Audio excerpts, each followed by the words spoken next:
Hello, नमस्ते and welcome. आज हम फिर से जुड़े हैं हमारी कैफे काउंसलिंग फैमिली में। आज हमारे साथ है महेश और शुभम आज शुभम। फिर हम डिस्कस करेंगे। मैं शुभम जी, ये अभी रिसेंटली केदारनाथ होके आए हैं। और बहुत शानदार जगह है और वहाँ पे तो एक बार इंसान जाने के बाद जाता अलग है और आता ही कुछ और है। बिल्कुल सर, बिल्कुल वहाँ का जो वाइब थी ना सर, वो यूँ समझ लो आज तक मैं इतनी जगह गया पर वैसा आनंद आज तक वैसा कभी मुझे नहीं आया। वैसे हमारा वहाँ का जाने का हमने सोचा नहीं था कि हम वहाँ पे कभी जाएंगे। और अभी क्या है कि उत्तराखंड में अपने एक नीम करोली बाबा का स्थान है, केची धाम करके। बहुत बहुत शानदार स्थान है सर। वहाँ पे मैंने सुना है कि वहाँ पे जाने के बाद इंसान के जो विचार है उसके अंदर बहुत ज्यादा परिवर्तन होते हैं। वहाँ की जो वाइब है वो इंसान के जीवन को थोड़ा अलग बनाती है। इस तरीके का मैंने सुना। तो अब हमारे जब मेरा एक मित्र है, काफी टाइम से जाने के बारे में सोच रहा था। तो अब ऐसा तो हमारे पास जाने का कुछ था नहीं, वो कुछ विचार भी नहीं था। और ऐसे कैसे प्लान बन गया आपको? सर जाना कुछ है, ही नीम करोली बाबा ही जाना है, मतलब ऐसे कैसे? कहीं से आपने सुना था या फिर पहले से आप फॉलोवर्स हैं नीम करोली बाबा के? अब वो क्या है सर कि जो मेरा फ्रेंड है वो क्या है कि केचे धाम के बारे में बिल्कुल सब कुछ जानता है कि वहां पे जाने से उसको थोड़ा परिवर्तन होगा। बाकी अब क्या है कि हमारा थोड़ा भी काम थोड़ा स्लो था, तो हम लोग भी थोड़ा सोच रहे थे कि अभी काम स्लो है तो कहाँ पे जाके हम थोड़ा मूड फ्रेश करें या जहाँ भी हमें अच्छा लगे। तो हम बैठे बैठे ऐसे बात चली और हम दोनों वहां के लिए निकल गए। कोई डिसाइड नहीं था, कुछ भी नहीं था, हमने अपनी बाइक उठाई और हम चले गए। आपके में कोई दिक्कतें आई या फिर सफर कैसा रहा? सफर तो सर यूँ समझो आप कि हमें कुछ भी पता नहीं था कैसे जाना है कैसे नहीं जाना है।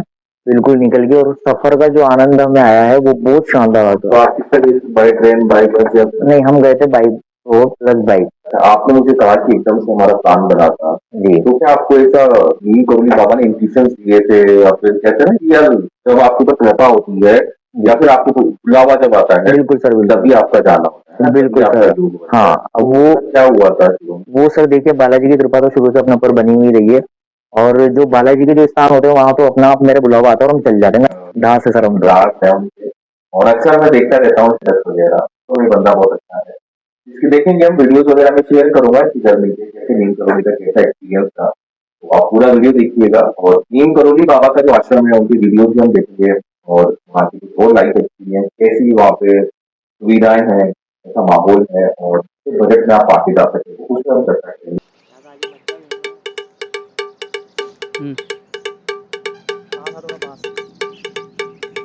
हाँ मित्र, खींचना पेड़ चालो ना है ना मैं तो आ गया पेड़ उठी देख माहौल माहौल देख तू तो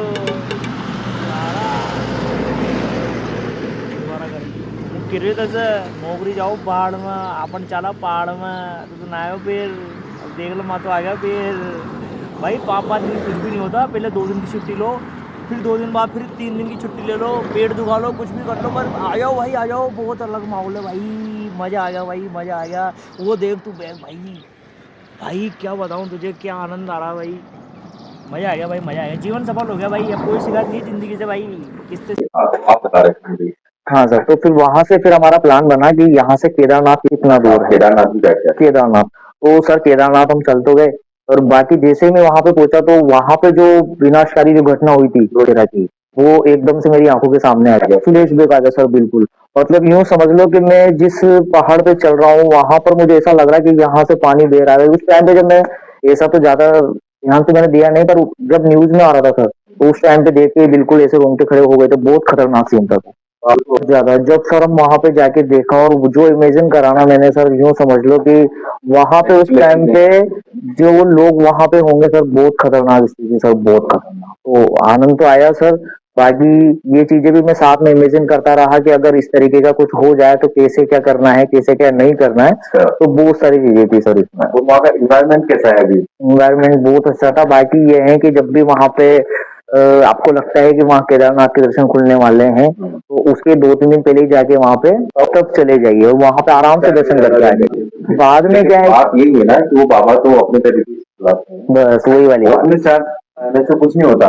पर सर इसमें यूँ है, अगर आपने एक बार मन में सोच लिया कि मुझे वहां पे जाना है, अब वो कैसे बुलाते हैं कैसे नहीं बुलाते हैं वो सब उनके ऊपर, बस अपने मन में एक बार आना चाहिए कि हमें वहां पे जाके वो जो जर्नी होती है उसको भी इजी कर देते हैं सर। फिर रास्ते में कुछ रुकावटें आती है वो सब चलता आपको एक रहता है। अदृश्य सहायता मिलती है, बिल्कुल सर, बिल्कुल। जिसकी उम्मीद ही नहीं होती है, वो चीजें वहाँ पे आसान हो जाती जी जी है। जी। जब कोई घटना रही हो घटना तो सर अब जैसे कि क्या है कि आप मतलब थोड़ा आपको लग रहा हो और किसी अनजान इंसान ने एक अनजान विचार एक मदद आपको मिल गई हो कहीं, ऐसा कुछ अगर हुआ हो मदद तो सर देखिए वो तो बालाजी का साथ रहता है, वो तो हर कोने में वो तो मिलती है हमें। बताइए देखोगे। बाकी एक घटना थी जो हम एक गूगल के थ्रू हम चले गए वहां पे, तो बताइए। हाँ अब गूगल मैप के थ्रू हमने लोकेशन डाली कि हमें वहां जाना है।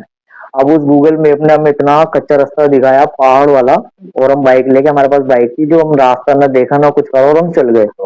और रात में बज रही थी 9, हमारी गाड़ी में जो पेट्रोल था बहुत कम, और हमने सोचा कि थोड़ा सा 5-7 किलोमीटर 10 किलोमीटर का रास्ता है तो निकल जाएगा। भाई रात के बज रहे हैं 9 और गाड़ी में पेट्रोल खत्म और देखो ऐसी हालतों में बाबा कैसे साथ देता है इंसान। पहाड़ी वाला इलाका और पहाड़ी वाला, पहाड़ी वाला इलाका हाँ, और डर का माहौल इतना खतरनाक है। बस जो वहां की जो आवाजें हैं, जो पेड़ पौधे आवाज चल रही है, जो वहां की आवाज आ रही है, बिल्कुल यूं समझ लो आप कि बहुत ज्यादा खतरनाक वाला माहौल था। इसलिए रात में जाना अवॉइड करो। फिर भी अगर किसी को जाना है तो वो जाइए, बहुत मजा आता है रात में भी। तो हम गूगल मैप के थ्रू चले गए रास्ते में। अब बीच में जाते जाते हमारा मोबाइल भी स्विच ऑफ, और मोबाइल स्विच ऑफ होने के बाद हम लगभग ऐसी लोकेशन पे पहुंच चुके थे कि आगे बिल्कुल रास्ता खत्म, एक बड़ा सा पेड़, और रात में सिर्फ तारों की और चांद की रोशनी के अलावा कुछ भी नहीं था। वहां पे जाने के बाद हमें ना कुछ नजर आ रहा है ना कुछ आ रहा है, हमारी गाड़ी भी बंद, और वहां पे हमें कुछ भी हेल्प, किसी भी तरह की कोई हेल्प नहीं मिली।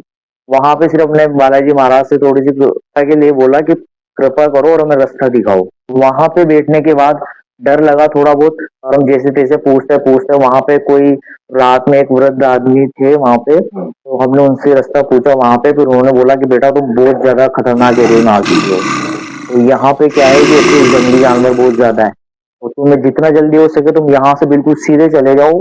कोई आवाज दे तो बिल्कुल नहीं रुकना है आपको, बिल्कुल सीधे चले जाइए। तो सर हमने जो रोड पकड़ा वहां से, वो रोड भी इतना कि उसमें पानी भरा हुआ है, कभी कीचड़ है, बारिश का अलग माहौल चल रहा ये है। आपको डर नहीं लगा फिर भी हमें डरने लगा, बस वो ग्रामर रेडी करते करते हम लोग उस रास्ते से निकलते निकलते, ये समझ लो आप कि हमें 9 बजे की, हमें रात में 1 बजे वहाँ लोकेशन पे पहुंचे जहाँ पे हमें जाना था, जहाँ पे हमें जाना था। और वो भी पूरे अंधेरे में, वो कृपा थी बस वो बालाजी की। अब दोस्तों ऐसा ही होता है अक्सर हम जर्नी में हम पहले से ही सोच लेते हैं कि ये मुसीबतें आएंगी वहाँ पे जर्नी में, कठिनाइयां आएंगी और उनकी वजह से हम हमारे इरादे कैंसिल कर देते हैं जाना। अगर आपकी लगन लग रही है वहां से बुलावा आया है तो आपको निकल जाना चाहिए, निकल जाना चाहिए। ज्यादा मत सोचो। अगर अपन दूसरों से चर्चा करेंगे ना तो फिर वो बोलते यार वहां पर इतनी लूट वहां है, वहां पे इतने परेशान करते हैं, ये चीजें अपन को क्या है दूसरे अगर बता देते तो फिर अधिकतर प्लान फिर क्या 50% कर देते हैं, 50% सर ज्यादा नहीं चले हैं। हाँ, और ज्यादातर सर हमारे साथ क्या होता है कि हमारा जो प्लान जब भी बनता है, हम कोई डिसाइड करके नहीं बनाते। अभी जैसे कि हम 2 दोस्त हैं, जहां भी हमने लंबे लंबे टूर किए हैं, अयोध्या के किए हैं, बनारस के किए हैं, काशी के किए हैं, जहां भी किए हम सिर्फ 2 दोस्त